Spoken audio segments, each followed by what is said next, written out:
Welcome back, everyone. This is Dave from Quorum Productions with my co-host Stacie here to talk about the original Quantum Leap, Season 4, Episode 4, titled Justice.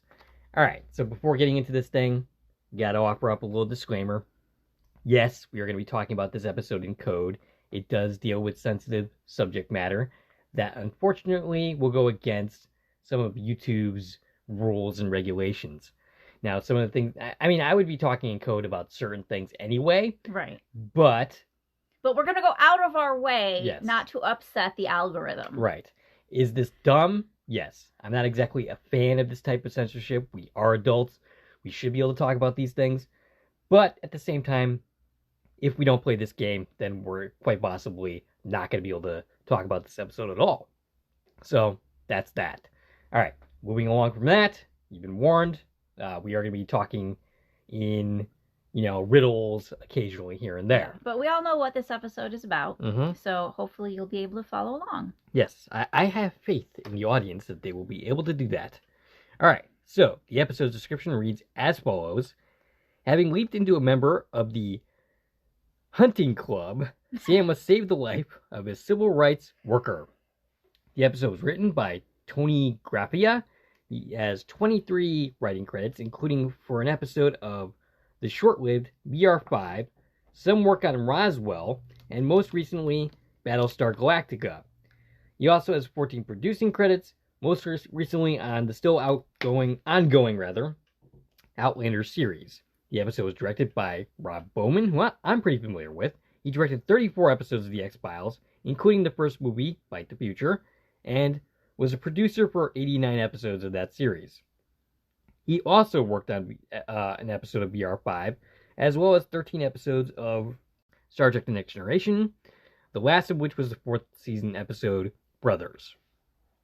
Neither the writer nor director of this episode would ever work on the series ever again. Okay. So this was their only stint on the series, yes. Yeah, this is a heavy episode. Mm-hmm. It's hard to take notes on. It definitely was. And it's one it's uncomfortable to watch, and it's uncomfortable to talk about. And you know what? That's a good thing. Yes, absolutely. That's one of the great things about Quantum Leap is it doesn't try to pretty up history. It does not. And, it's hard to be a time travel television show if you're not going to address history objectively, because history is, not always so great. Mm-hmm. No, it absolutely is not. It often is very ugly. Before going into anything more about that, the episode takes place on May 11th, 1969. 1965. 1965, okay, that's interesting. And originally aired on October 9th, 1991. Before going any further, I'll tell you a couple of things. One, this is not a spoiler-free podcast. If you haven't watched the episode, I recommend you check it out and then come back and give us a listen. Secondly, if you're listening on one of the platforms that this podcast is now available on, please follow and feel free to check out my YouTube channel, Quorum Productions, where additional content can be discovered, both Quantum Leap related and otherwise. If you're already on my YouTube channel, please like, share, and comment, and subscribe to our channel. Alright, shout-outs this week. Ashley Wright said he was looking forward to our next show. I'm not sure if he meant this episode or if he meant The Sinner. So, but either way, good to hear from you. I think he just likes hearing from us. He does indeed. He's commented pretty much everywhere. Yeah, he actually sent me a friend request recently. Did he? Yeah. Oh, that was nice of him. So, hey, podcast pal. Minnie Gallick thought Early Edition, which we brought up last week, was a great show. Though she didn't watch all of it, she was curious, and she was also curious about how much older Tom was over Sam. Ah, yes, I meant to look into that. I actually did. Okay, good. Google says that the Tom's date of birth is in 1946. Sam was born in 1953, making the age difference about 7 years. That seems more than I would have guessed. Really? Yeah. Well, if you figure it, Sam was 16 when we saw Tom for the first time. Right. Because he was a senior in high school. He skipped a couple of grades. But I felt like they had suggested that Tom had graduated not all that long ago. Yeah, I'm not really sure, to be honest. But I don't know, 7 years is 7 years seems a little long. Because he has to get through, boot camp and all that. He was like, didn't he just join? Like, he had just finished boot camp and was, getting shipped off. When we saw him, in Thanksgiving. I'm not sure, because he was also leading a mission the next time we saw him. And I don't think that was all that long ago. So he'd had to at least been there long enough to achieve some kind of rank. Okay. Yeah, I guess that's true. All right. So, that's thank you for that question. All right. So, Stacie, you've already expressed some of your thoughts, but do you have any more? I want to go back to one thing. What date did you say this aired? October 9th, I think I said. Oh yeah. Yeah, it was October 9th, 1991. Can you tell me anything about that date? Was that Rodney King? No. No. It's my birthday. Oh, of course.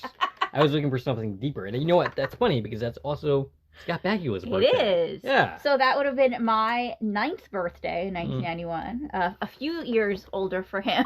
Right. Yes. Just a few. But yeah, this episode aired on Scott's birthday. Oh, well, what do you know? Which is also my birthday. Okay. This doesn't feel like this would have been a fun one to air on his birthday. No. You need one that has like balloons and stuff like that. Maybe some cake. Yeah. I don't think he had a great birthday party and had a watch party for this episode. Yeah, probably not. So, as you mentioned, this is a tough episode. It is. Yeah. Yeah. I would say it's a classic episode. It's definitely, for its time, a very well done episode. I do have some issues with it. Okay. Mainly, the first is the in-universe issues with Scott, with Sam Beckett's tactics that he chooses to use. Some of his tactics I find a little questionable, but I also have some issues with some of the messaging that comes from this show that I'll get into it. Okay. I'm not totally comfortable with everything that this episode says, and I'm not even sure that the episode necessarily intends to say them, or even is validating those opinions. But yeah, there are some things, and I will get into this, and I'm not even fully competent in my ideas exactly. So hopefully, the audience and yourself can give me some feedback on my thoughts. So okay, we'll try as we go along. Yes, but yeah, there's some things that kind of bother me about this episode, and it's a great episode, no doubt. But there's just some things that I have questions about that I'm not totally clear on. All right, so do we have anything else to say before moving on? Let's see. The location of this, we just have Alabama is the location. We didn't get a specific city or anything that I saw. So that's a little unusual. Okay. Hey, do you happen to know when the Voting Rights Act was passed? I know nothing about that. Okay. All right. So is that all? Yeah, let's just dive in. All right. So Sam leaps in. It's night. He's surrounded by people wearing costumes. And clearly this is the hunting club that we were just discussing. And one of them is wearing magenta and is giving some kind of speech. He's clearly the leader. And he's holding a sword. Sam looks like he's afraid he's about to get his head chopped off. But the leader of the hunting club knights him. Sam ends up looking relieved. And then not so much, because then he realizes what this actually means. Right, he's been initiated into the club. Into the hunting club. Yeah, and they dress him in similar regalia. Yes, and he is not thrilled by this. And oh boy, and then we have our credits. We come back to a very beautiful looking matte painting, but it's a little confusing because it looks really dark. And then the next shot, it's like bright as day outside. Yeah, so it's morning now. So they have whatever ritual they were doing that lasted through the night, and now it's morning, and they gather to have a picnic of sorts. Yep. And they're eating cold chicken. Yep. And he talks to Tom and Grady. Tom is played by Dirk Blocker, which that's a heck of a name. Like that, he almost sounds like he belongs in porn, honestly. But yeah, he has 74 acting credits, including a regular on Brook 99. An appearance on The X-Files in a Season 6 episode, Rain King, and I do actually remember him in that episode. Okay. Grady is played by Glenn Morshower. He has 237 acting credits. A lot of these people have, like, grade A resumes. They have, like, hundreds of acting appearances, which includes 49 episodes of 24, an appearance in the X-Men movie First Class, and a couple of appearances on Ozark. He's also in, this is Glenn we're talking about, yes, right? Yep. He is in an episode of the 4400. I love that show. I did note that. He was in an episode of Star Trek Enterprise. And 5 episodes of JAG, which is another LSRO production. Yep. And an episode of X-Files. Yes. And I've come to realize over the last couple of weeks, taking our actor notes, that everybody's been in an episode of X-Files. Right. It's really on par with, like, Law and Order, where everybody's been in it. Well, I mean, it went on for like 200 and something odd episodes, so you would think, yeah, they basically, anybody who was a who's who basically appeared in the series at one point or another. All right, so the conversation turns to one of their members struggling with their crops, and Grady suggests that they could all go out and help him out. And this is an idea that Gene, leader of the hunting club, and whom we will later learn is Sam's host's father-in-law, named Gene, and he's played by Noble Willingham. He has 132 acting credits before his death on January 17th, 2004. He was a regular on Texas Walker Ranger. He has an appearance on Star Trek The Next Generation, and a role in a Nicolas Cage flick, Guarding Tess. Al appears, and this is at the 4-minute and 25-second mark, and this is just as Gene is telling him that he's proud of Sam, who he always thought of as a son, but now it feels like they're really close, fighting for the same fight. Yeah, and we learned that Sam's host, Clyde, is married to Gene's daughter, Lily, and we also get mentioned that he recently lost a son named Andrew. Right. So he offers his hand, which Sam doesn't want to take, but Al suggests that he needs to do so, and he ends up shaking it. Sam quietly asks Al, why is he there? And of course, Al doesn't know. And he says to Al, he can't do this, and runs off somewhere. Yeah, he like runs away, removing the outfit that he's wearing, and he's super overwhelmed, right? He cannot handle this situation, and it's a good thing that Al popped up, because Sam needed a little help in this moment. So yeah, Al tells him to take it easy, and he got there pretty much as soon as he found out who Sam had left into. Right, but he has no idea why he's there. Right. He just came as quick as he could to check on Sam.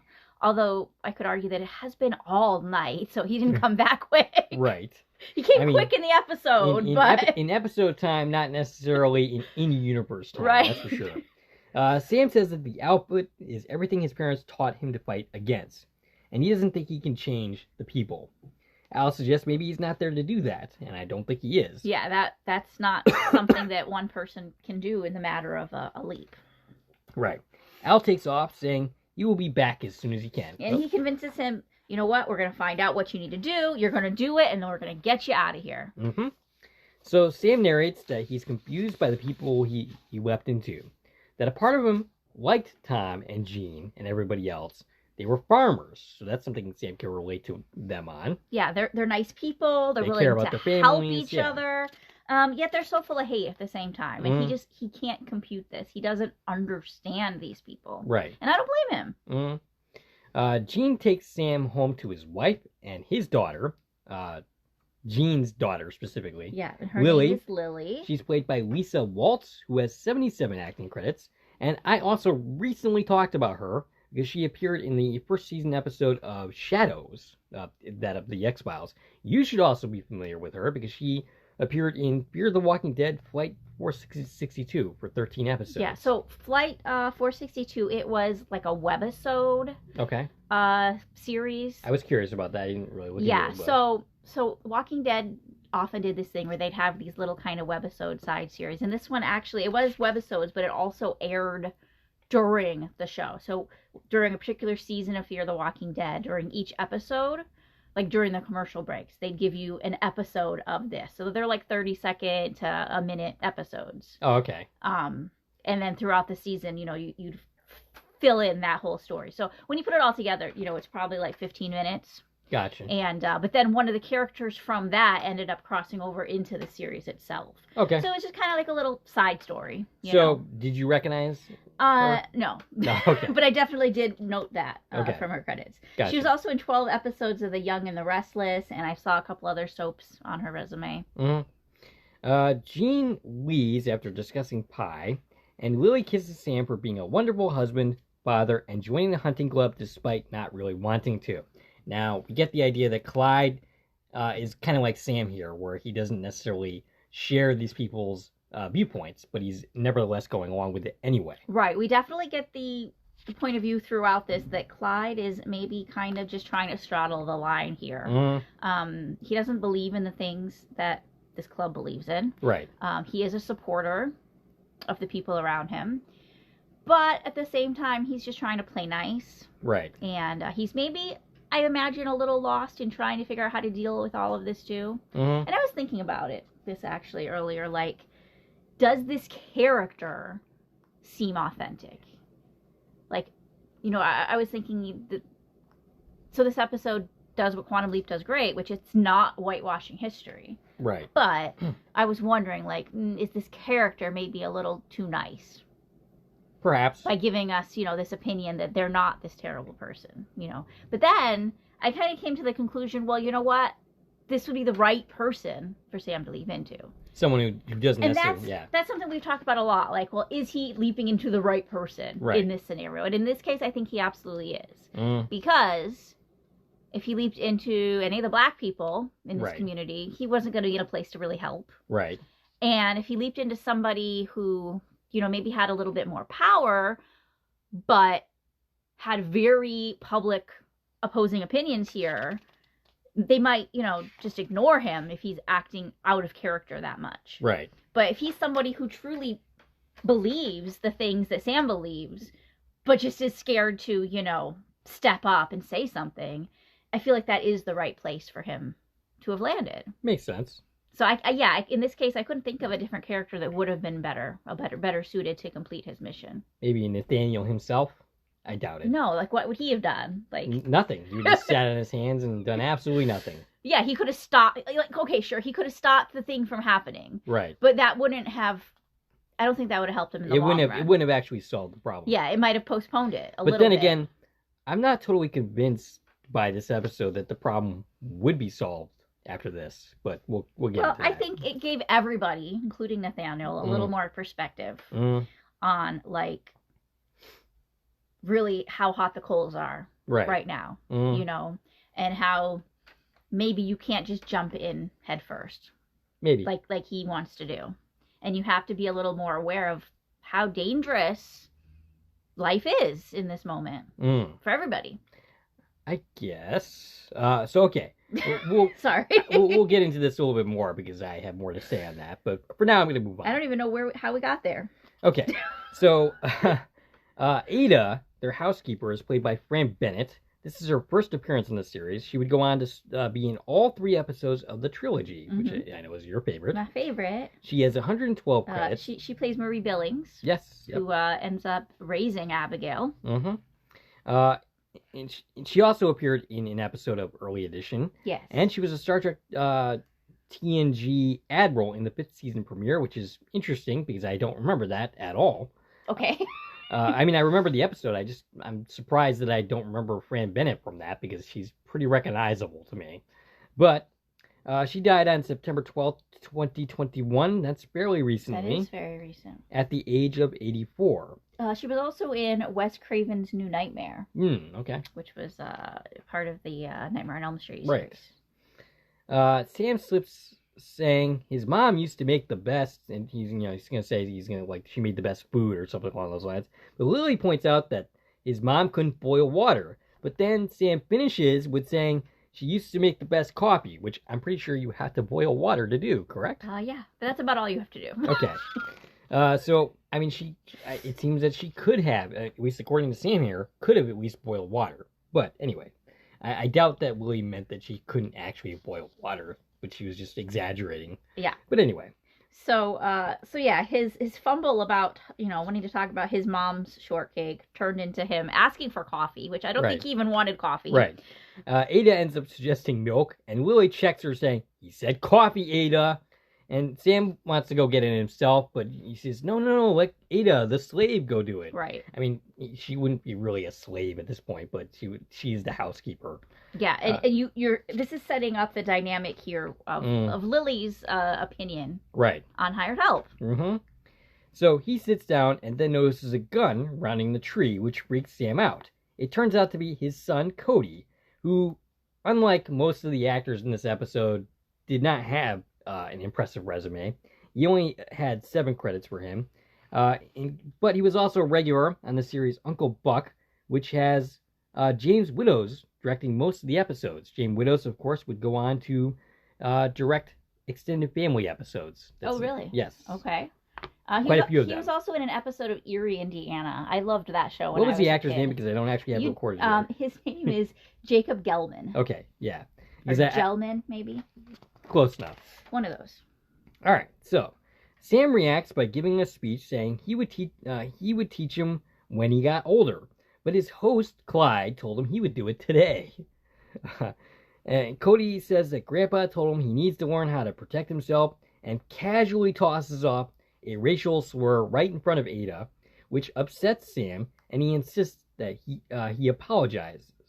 But this confuses Lily, seeing Ada doesn't mind, and Sam says, "I mind." And both Lily and Cody end up running off after Cody apologizes. Yeah, and Lily is clearly upset with Sam for upsetting Cody. Right. Yep. Totally oblivious to the fact that her son did anything wrong. Mm-hmm. And, all right, so that's another thing. Maybe I'll talk about this later. But, yeah, I think that Lily ends up in a place that I don't quite buy. I don't quite buy that she makes that journey all the way to where she is at the end of the episode, based on where she was starting from, which is a similar problem that we had in the new series with Let Them Play, with one of the characters in that episode that ends up in a more extreme position than she started without justifying it. Yeah, I see that, but also you got to show some growth. Right. Because and this is the only person that you can do it with, really. We only have 40-something minutes. Right. So, that's the other thing is, one of the frequent criticisms of, the new series was that, all right, so they claimed that the original series was more subtle with its messaging. Do you find this episode subtle? There's nothing subtle about this episode. Exactly. Okay. So here's a point against that. Yeah. For those people that have that question or that answer to that particular criticism. But anyway, moving along. So Sam narrates as he's dropped off at his job that he spent some time trying to talk to Lily out of her bigotry. And it goes about as well as expected. Not well at all. His job is at the town hall where he meets up with Tom. Yep. Tom, and I took it that Tom's his boss. They might have just been co-workers, but I don't know. The dynamic there is weird because it seems like Sam has some power here based on how this scene plays out. But I'm not really totally sure. But okay, so soon after we meet Nathaniel and Mr. Thompson. Nathaniel is played by Michael Beach, who has 166 credits and still counting. He appeared in 13 episodes of The 100. Yes, with Eliza Taylor. Yes.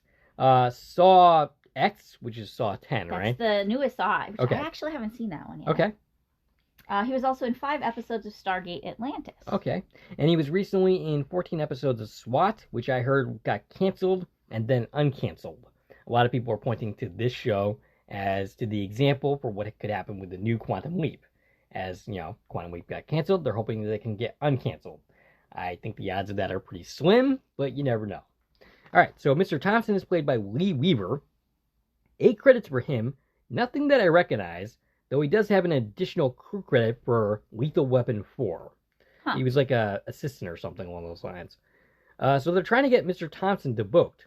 Get him registered to vote. Yeah. And Sam is ready to agree. Yeah, he's trying to be accommodating, right? That's his job. Right. He's like, I'll get the paperwork started. Right. Tom, not so much. And he's condescending, calling a 58-year-old a boy. He asks some questions of which Mr. Thompson answers handily. Yeah. But Tom makes him take a literacy test, which he manages to read, but Tom makes up some BS about needing to read faster. Yeah, he says, the law says you have to read 30 words per minute in order to register to vote, and he was not reading fast enough. And Sam ends up sticking up for him, which pisses Tom, of course. And Tom calls him a racial slur. And, they have this conversation on the side where they're, arguing back and forth about this, which makes Sam mad, as Al appears to tell him that this is not why he is there. And basically, the hunting club murders Nathaniel. Yeah, he's going to get hanged. And are we allowed to say that? Well, I did. Okay. All right, so yeah, that's what Sam is there to stop. So yeah, Al tells him pretty much don't make waves. You have to play along, and so that you can do what you're here to do. And Sam is having this cross conversation with both Al and Tom that is not very successful because Sam just sounds like a lunatic to Tom, basically. Yeah. But he ends up agreeing with Tom, and this is when another sheriff, Otis, arrives. Another sheriff? He's the only sheriff. Oh, okay. So Sheriff Otis arrives, and at first he seems to be sort of on Nathaniel's side, as he's like, well, I'm sure there's something we can do about this. Yeah, he's trying to keep the peace, because that's his job, but obviously we know whose side he's really on. Right. Sheriff Otis is played by Charlie Holiday. I didn't pick anything up from his IMDb, though. And Sam ends up suggesting that they need to go home, study, and then come back. All right. This right here, Sam could have stopped here.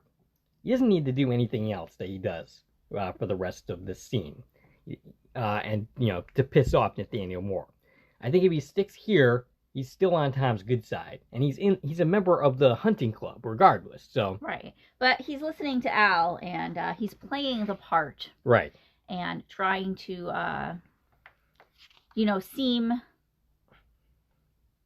like he fits in to these guys. Right. Right. He doesn't want to get them suspicious so that he gets kicked out of learning any plans later. Mm-hmm. Yeah, at the same time, I think Sam takes it to takes unnecessary steps here. Sure. In being super condescending, pretending like, these guys wouldn't know their way to the car, which is just down there, like just down the steps. That's where the car is. Like, oh, you might get lost. I don't think this vaudeville act from Sam here is really necessary, and I think it's counterproductive to his overall goal of trying to save Nathaniel. Because as much as he needs to be on the side of the hunting club, it's beneficial to also have Nathaniel listen to him. Yeah, and he'll quickly realize Right. that. So when they do get down to the car, he gets Nathaniel alone, and then he apologizes to him. Right, which of course Nathaniel is not moved by. Yeah. He's like, well, what if I called you all these names that I can't say? Right. And because that's part of it too, is right. Sam during this was kind of felt forced into also using those slurs. Right. And said them, and I know they left a really horrible taste in his mouth. Right. Throughout the episode, that happened a few times, and every time you can just see how heavy that is for him to even do. Right. And Nathaniel's like, well, I didn't mean that, but it still hurts, right? And basically he ends up leaving. We learned that Clyde is the one that told him to come down and register. Right. And has been writing him letters for some time now, been in correspondence, that Clyde is really a supporter here. And it almost feels like he got this job to try and help get black people to register to vote. Like, that's his goal. I'm curious what happened in the original history. How this interaction played out. Yeah, with Clyde here. Right. Sam. Right, because although Clyde does appear to have these good intentions, I doubt that he was strong enough to actually, push for them in any way. Right. And here comes Lily, the dog, not Sam's wife in this episode. All right, so Sam says he's going to vomit, but Al thinks that was necessary. I don't agree. But Sam wonders, as I do, how pissing off the person he's supposed to save is going to really help in this situation. And Al says there's no record as to why or exactly when Nathaniel gets killed. They don't know the details yet because, of course, there's no records of this type of thing. I would say that this interaction between Sam and Al is very well done. I kind of like this whole... There's no data on this kind of thing, because who would keep records about, this sort of thing? Because nobody does. Right. But, yeah. And he tells Sam he has to continue to play along and get information. Right. All right, so Sam returns home.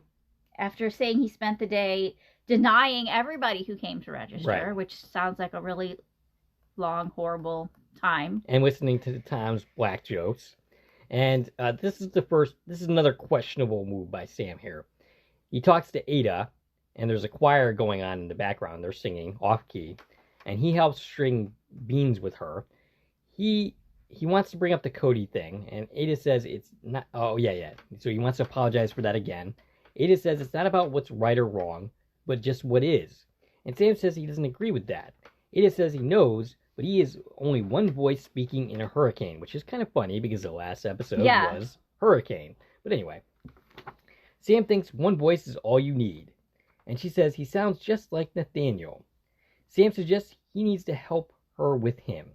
Basically, he wants her to stop Nathaniel. Yeah. And my reaction here is, stop him from what? At this point, Sam doesn't know anything. Right. He doesn't know why he ended up hanged.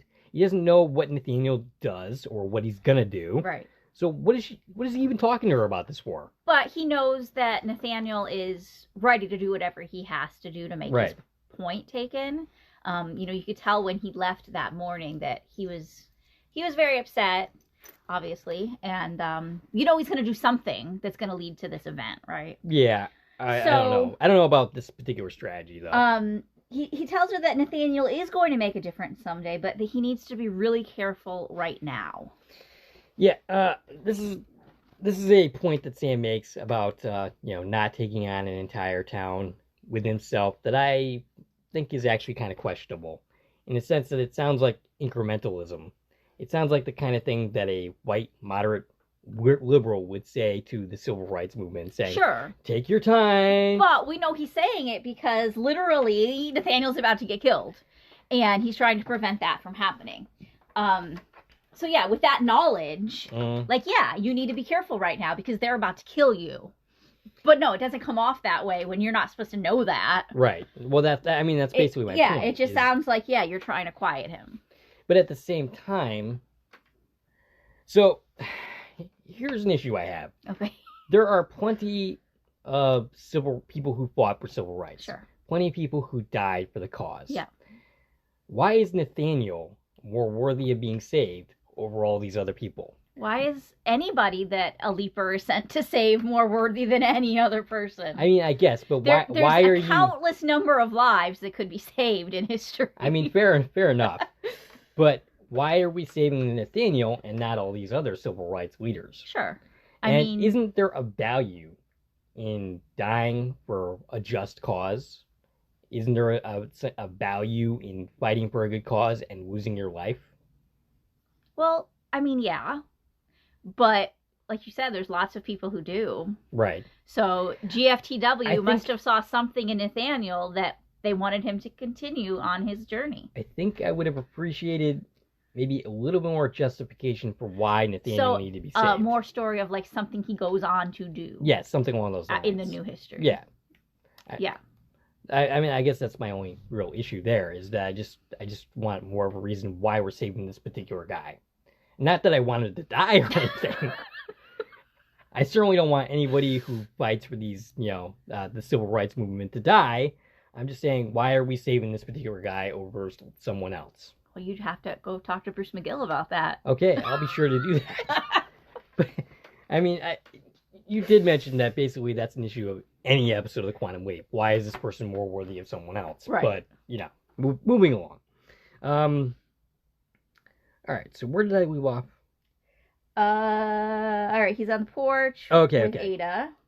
So, basically, she kind of leaves pissed at him. He doesn't get anywhere with this. And she said she's going to go tomorrow to register to vote. Oh, that's the other thing is, Sam says, I'm going to help you study for this test. Right. Are you really, Sam? Okay, I can see you helping her, but what are you going to do the day that she shows up? Right, when you've proven that literally your job is to turn everybody away. So, are you going to back her up? Like you did Mr. Thompson? Right. So, what is the point of this? I don't know, maybe he doesn't expect to be there, and Clyde is going to be there. But still, it's just, I don't know. Yeah, that did seem like a weird interaction. He's like, I'll help you, don't worry. Yeah, but the next day I'm gonna be go along with whatever BS that Tom comes up with to turn her away. Anyway, so Cody comes out wearing a mask from the hunting club, and Sam quickly takes it off and basically says, "Hey, this is not a toy," and he ends up taking Cody to go shoot. He's not any better at that than he was at fishing, by the way, from the pilot episode of this series, and he starts to give a speech on tolerance to Cody, which Lily overhears, and you pretty much expect this to be a major argument with Lily after the fact. You can tell that she's not happy about what she's hearing. Right. Cody manages to hit a target, which is more than Sam was able to do. And guess what? Lily is not in fact happy with Sam's speech. It's more of a mild conversation than I was expecting. I was expecting like a full-on argument, and in fact that's how I remembered it. But it's not how it plays out. Well, they get interrupted though. Yeah. So they're just kind of starting their conversation, and then Gene comes. Right. And basically he's saying that there's some urgent business with the hunting club, and Sam is like, "Is it about Nathaniel? I can go and talk to him," which is sort of suspicious, and I'm not sure that was a good thing to say. Like, why would you even think that? Right. It really kind of sounds like they're in cahoots together to plan something at this point. So Nathaniel is going to lead a march that night, and there's going to be violence. We see the hunting club running through the woods with dramatic music. Now, important to point out, Al comes and says that. Oh, yeah, okay. Gene doesn't say that. They don't know anything about this. Right. At this moment, nobody knows that anything's happening with Nathaniel. They are taken to a barn, which has nothing to do with Nathaniel, but instead is a surprise party to celebrate one day in the club for Sam. Al's not impressed, thinking these are a bunch of sickos. This is their excuse to get away from the women, and Sam thinks this is good. Oh, okay. So he thinks it's good. He thinks it's good that, guess what? We didn't go now. Right. Nathaniel. Mm-hmm. Right. This gives him time to figure out whatever is going to happen to him. But soon after this conversation with Al, Gene reveals he just got news about a march by Nathaniel, and he calls on the hunting club to go put a stop to it. Yeah, so the party's abandoned. Yep. Sam didn't get too much time out of this. Mm-hmm. And he ends up borrowing Gene's car under the guise of telling him that he's got to go home and get his rifle. And Al says he'll meet him at the church because that's where they heard that the people are gathering. So he ends up driving up on Nathaniel and his friends. He's basically marshaling up the troops. He's giving a speech, and he tells them they can't march. And Nathaniel isn't too impressed by this. Sam's words aren't exactly getting through. He says he doesn't want anyone to get killed. And he tells them, he's like, they're waiting for you. Right. They're at the courthouse. You can't go there. And obviously, we know he's literally trying to save this man's life. Right. But, of course, Nathaniel's going to see it as resistance. He's going to see this as a threat. Right. Now, all right, so we basically know that this doesn't help anything. It actually actively seems to make things worse. And more than that, what is stopping, all right, so my problem is that, are we saying here that these guys should never march, that they should never protest? Because any protest they try to do is probably going to have some interference from the Klan. Sure, but we know that if he marches tonight, they're going to hang him. Mm-hmm. Because they're literally standing there waiting for him with a noose. Right. So. But, I mean, this is going to happen any other night. So is the takeaway here that they should just never protest? No. I mean, he even tells him, at the end of this conversation, Nathaniel said, okay, so they end up getting into a fight. And, is this when they get into a fight? Yeah, or is that so later? basically Sam decides to punch Nathaniel. Yeah, he's trying to stop him from going. And he's doing whatever he can. He's throwing stuff at the somehow this changes Nathaniel's mind. Somehow that works. Yeah, I was a little like, I'm not sure what happened here. But Nathaniel, he realizes, he calls it off. And Al says that this changes history. The attack doesn't happen. Yeah. But he doesn't see anything else that happens that's potentially worse as a result of this. Yeah, it's still computing, right? Yeah, like nothing's quantum bubbled yet or whatever. Right. So Nathaniel, at this point, he says it won't happen tonight, but they will march and they will win. And Sam agrees with him. He's like, I know you will. So no, I don't think it's insinuating like give up. It's just like in this moment, this isn't safe. All right. Maybe, and it's just the fact that they got advance notice that you're doing something right now. Right. Is the difference. But either way, like if they go on a march, and the Klan gets word of it. Yeah, you're gonna have a volatile situation. Right. No matter what. Mm. But the idea here is, let's just avoid any death tonight. Okay. So, Sam returns to Lily. This is a mistake. Sam should not have gone home. Well, he went home. He thinks it's over. He's probably waiting to leap any second.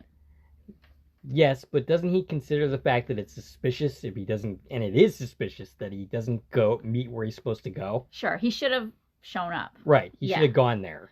And they're like, oh, I'm just as, oh, what do you mean they're gone? Like, something. Like, just going home and never showing up looks bad. Sure. And they're right. They're right to see this as suspicious because this is exactly what Sam did. So, yeah, he goes home. Lily asks about the party, which, of course, she did know about. Everybody just pretends it's secret.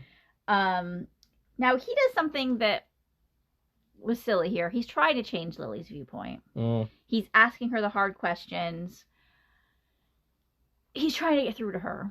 Right. Which you argued that, you know, he actually kind of sort of does. Yeah. And probably shouldn't have been able to. Right. I feel like he's trying too hard.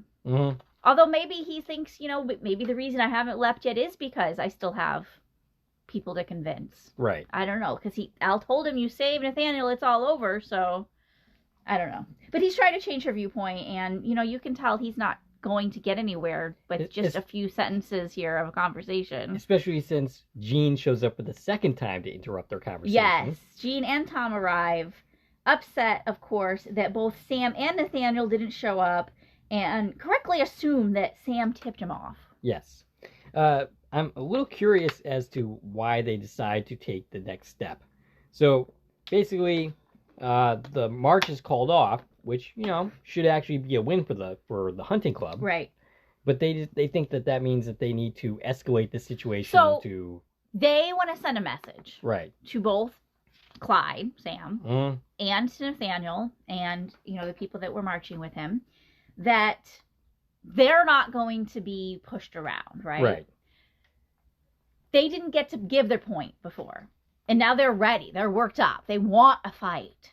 Like, that's what they want. They don't just want there to be peace. Right. They want to prove that we're in charge here. And Lily tries defending Sam, saying, oh, he would never have done that. But Sam admits that he was trying to stop the violence. Right. They don't care, though. They don't want to stop the violence. They want violence. Right. So, yeah, Tom says we have to teach everybody a lesson and teach them that you can't be in cahoots with each other, basically.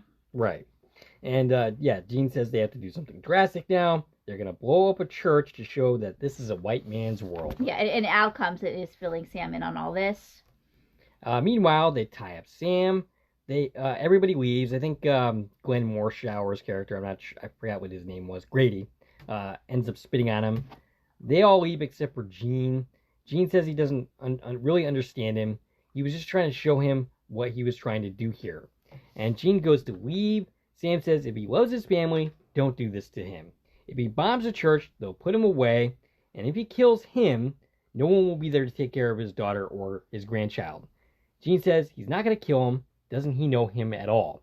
And Sam comes back with, I don't know any man that would bomb a church. Yeah. And Jean says, I'm not just any other man.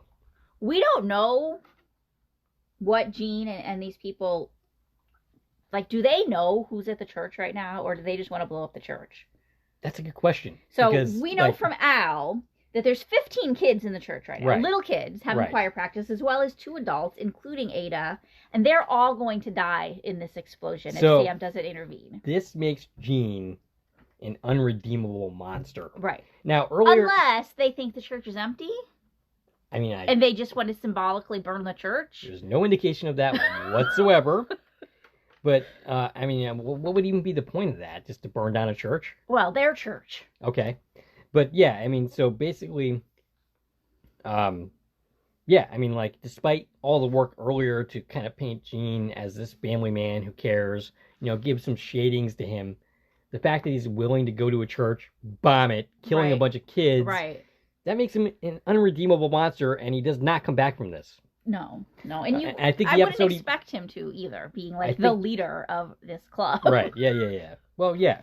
So Jean goes to leave. Sam. Oh yeah. All right. Where I said that. Al says Sam has 7 minutes. He's only got 7 minutes. He's tied up at this little cabin in the woods. Sam's a little tied up right now. Anyway. He struggles to get untied. Al's trying to help, coach him through it. He ends up breaking a piece of glass, but he's unsuccessful in cutting the ropes behind his back. And he tells Al to go to the church because there's little children there. And Sam remembers what that means. Yes. It took Al a minute to catch on. That they can see Al. If any of them are young enough, they'll be able to sense him. So he goes to the church where Ada is at the church, and the children are singing when Al appears. All the kids see him, calling him an angel, a ghost, and roast him about his clothes. Yeah, one of them even thought he might be Abraham Lincoln. Right. Meanwhile, Ada, who doesn't see Al at all, is very, very confused.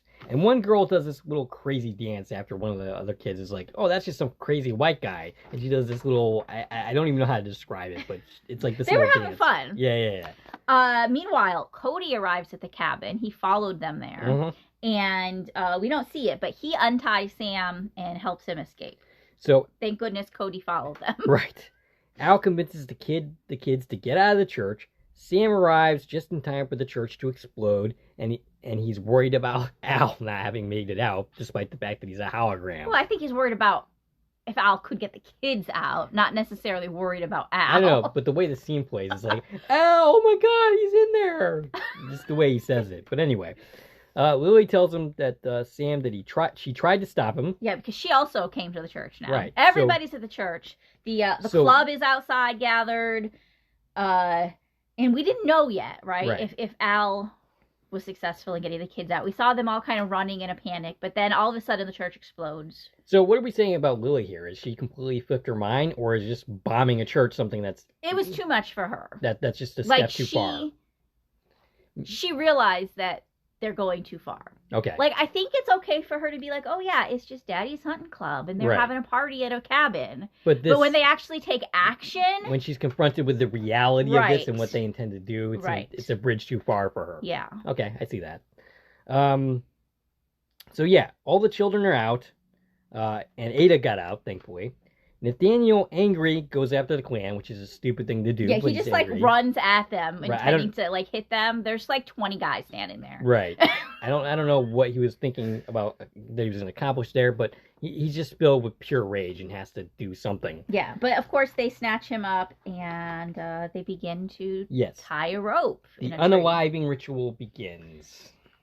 So basically, the Grand Jean basically says, he needs to die for his crimes, and Sam decides to join in and says, if you're going to kill him, then you'll have to kill Sam as well. Yeah, and he has a second rope that very conveniently was just at the ready. Right. And puts it up next to the first one, and... his wife, kid, and Al all object to what Sam is doing. Right. He ends up giving an impassioned speech, a very good performance by Bakula here. He tells the crowd that the dispensers of justice are so proud of what they do that they hide behind masks. And it's kind of funny, other than Jean, you can't really tell who's who in the scene. Right. Like, I don't even know... that's the whole point. Right, exactly. Of why they dress this way. And it's funny because I don't know who's actually calling to just let, Sam and Nathaniel hang here. Like, is that Glenn Morshower's character or somebody else? Is that Grady or... I don't know. Yeah. I don't know who Jean ends up punching out here. But... yeah, he tells his son that this isn't justice. It's just a shameful attempt to hang on to the past. You can kill them, but you won't be able to stop the future because everyone here will remember what they saw. And one member says, well, let's just do it then.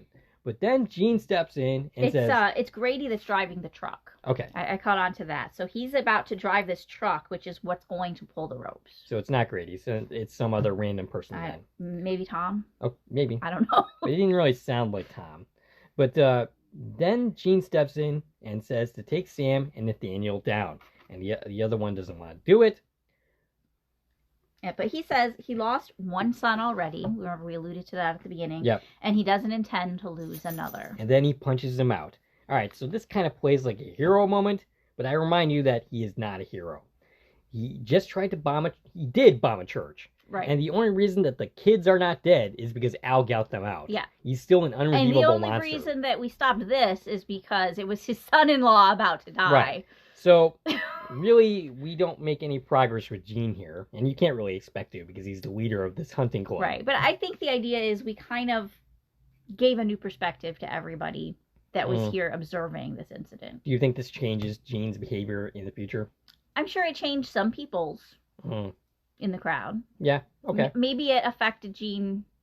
I don't think it completely turned him around, but maybe I mean, you wouldn't really expect that to happen. But maybe in some smaller ways, he's going to be a little more reluctant to take actual actions. Okay. So I think it definitely is going to help Cody. Mm-hmm.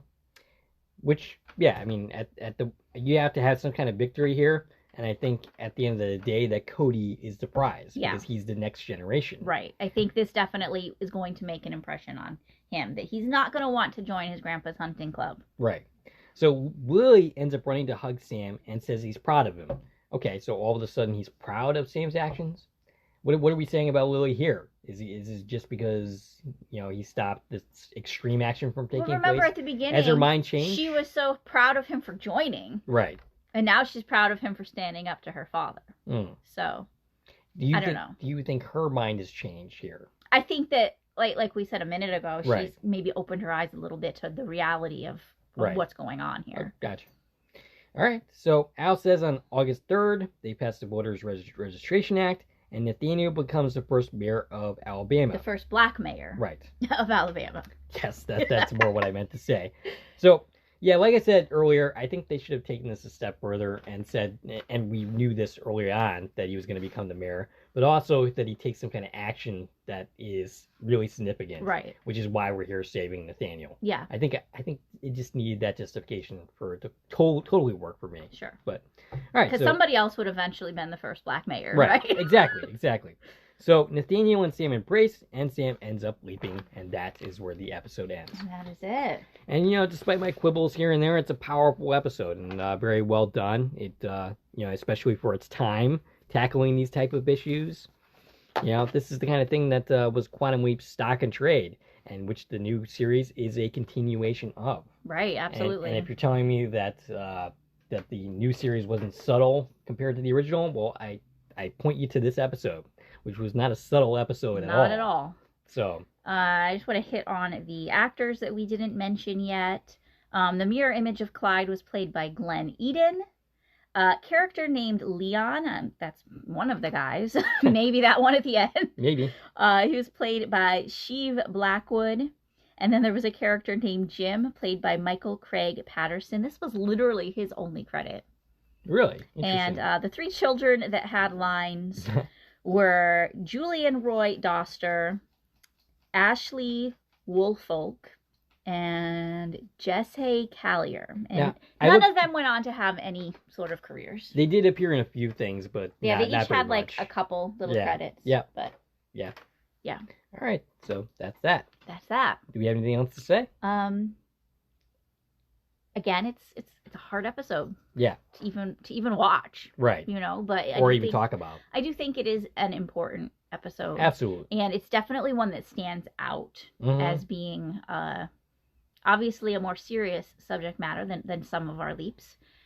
But it's one of those ones that just really, like you said, it shows you what Quantum Leap is all about. And it's about, the whole point of this series is about thinking of other people's perspectives and looking at things from a different viewpoint than your own. And, the idea of walking in someone else's shoes. In this case, a member of the hunting club. Yeah. Who was kind of straddling the fence. I am very curious exactly what Clyde did in the original timeline. Well, he didn't stop it. No. That's for sure. But did he try? Did he... I don't know, but I'm wondering if this situation and hearing this story about how courageous he was helps him make his voice a little stronger in the future. Maybe. Yeah. You can only hope. Yeah. So next week we got Her Charmed 3, aka Permanent Wave, which is a very similar episode to Her Charmed. And basically it's the third iteration of this particular type of episode. Yeah, we've talked about this episode in that series of episodes a bunch. I think this actually might be the best of the really follow a very similar pattern. Yeah, but we'll talk about that. Yeah, when we cover it. And we got at least a couple of character actors that or a couple of actors that make appearances that go on to have some pretty nice careers. Yeah, so. That's the fun thing about looking back at 35-year-old television. Yes. Is we get to see, who did make it big. Right, and who didn't, of course. Yeah. All right, so Stacie can be reached at? I can be reached on Twitter, X, Instagram, and Threads at TVN Coupon Talk. All right, if you like this video and want to support the channel, there are a number of ways to do so. You can follow me on Twitter at Core Productions. You can join one of my Core Productions Facebook pages. You can buy something from the Core Productions store on Zazzle. you can buy me a copy. And you can also do the Corn Productions membership for 99 cents a month, which is a new way to support content creators such as ourselves. And of course, you can like, share, and comment on this video, as well as subscribing to our channel. This is Dave and Stacie from Corn Productions, signing off.